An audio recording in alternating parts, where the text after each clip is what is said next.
एक बहुत बड़ा और सुंदर जंगल था।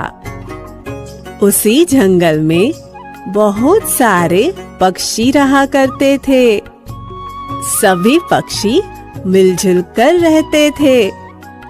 उसी जंगल में एक बदमाश कालू कौवा भी रहता था। वो कोई काम करता नहीं था और सभी पक्षियों को परेशान करता रहता था और पक्षियों के घोंसलों को भी तोड़ देता था। एक दिन जंगल में सभी पक्षी नदी किनारे बैठे हुए थे।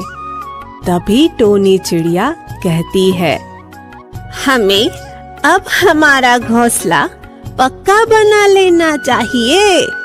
अब कुछ दिनों में बारिश का मौसम भी शुरू होने वाला है और इस साल सुना है बारिश भी बहुत ज्यादा होने वाली है। हाँ,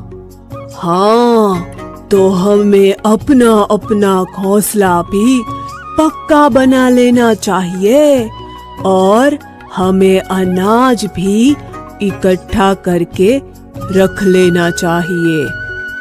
चलो चलो हम अपना अपना घोंसला बनाने लगते हैं। सभी पक्षी अपना अपना घोंसला बनाने लगते हैं। कुछ दिनों में सभी पक्षी अपना अपना घोंसला बना लेते हैं और अनाज भी इकट्ठा करके रख देते हैं।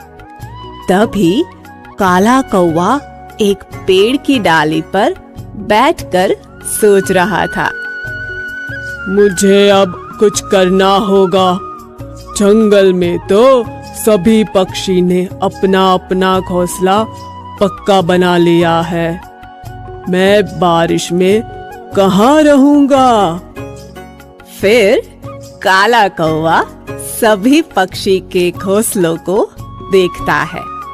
तभी उसे टोनी चिड़िया का घोंसला पसंद आ जाता है और काला कौवा सोचने लगता है, मुझे अब टोनी चिड़िया के घोंसले में ही कब्जा करना होगा।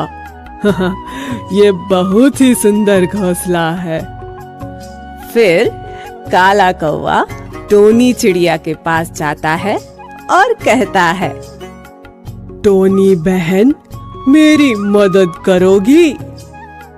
बोलो कालू भैया, मैं आपकी क्या मदद करूं? मेरा घोंसला टूट गया है। मुझे आपके घर कुछ दिनों तक रुकने दोगी? ठीक है कालू भैया, रुक जाओ। फिर कालू भैया टोनी चिड़िया के घर रुक जाता है। टोनी चिड़िया जंगल में अनाज की तलाश के लिए निकल जाती है और कालू कौवा घर पर अकेला था। ये टोनी भी बिल्कुल बेवकूफ है।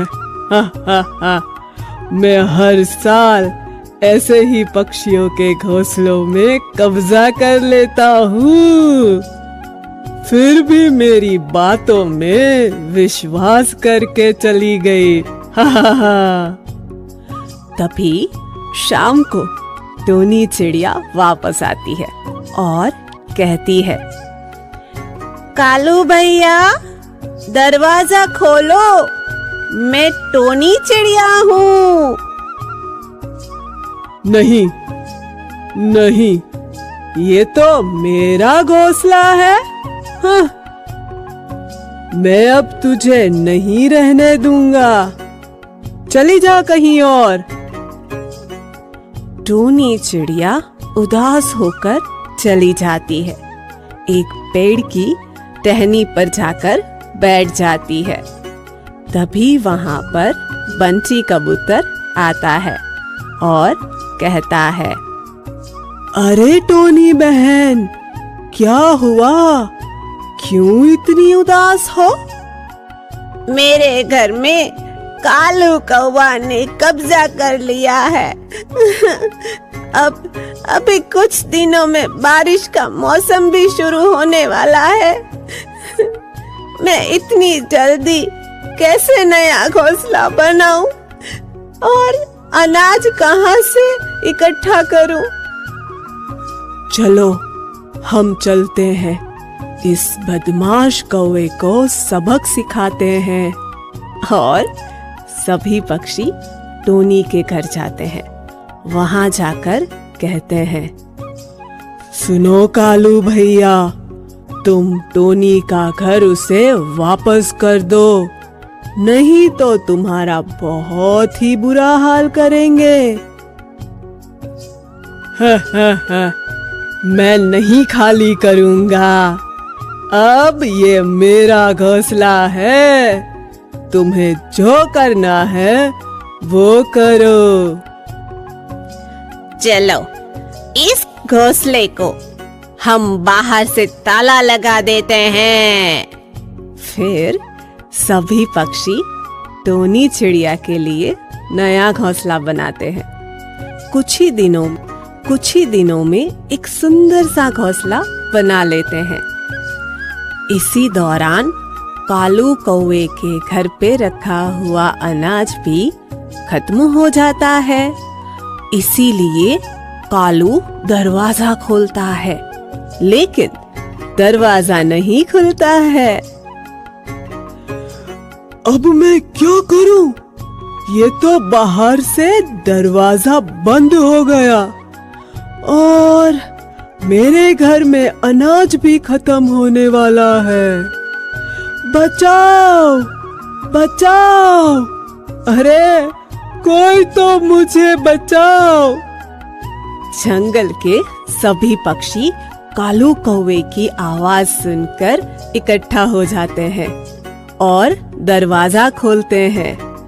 जैसे ही दरवाजा खुलता है, वो कालू कौवे को घोंसले में नीचे फर्श पर बैठा रोता हुआ पाते हैं और वो सबसे गिड़गिड़ाकर कहने लगता है, मुझे माफ कर दो, अब मैं किसी भी पक्षी को परेशान नहीं करूंगा। मेरी गलती का मुझे एहसास हो गया है। फिर सभी पक्षी मिलजुल कर रहने लगते हैं।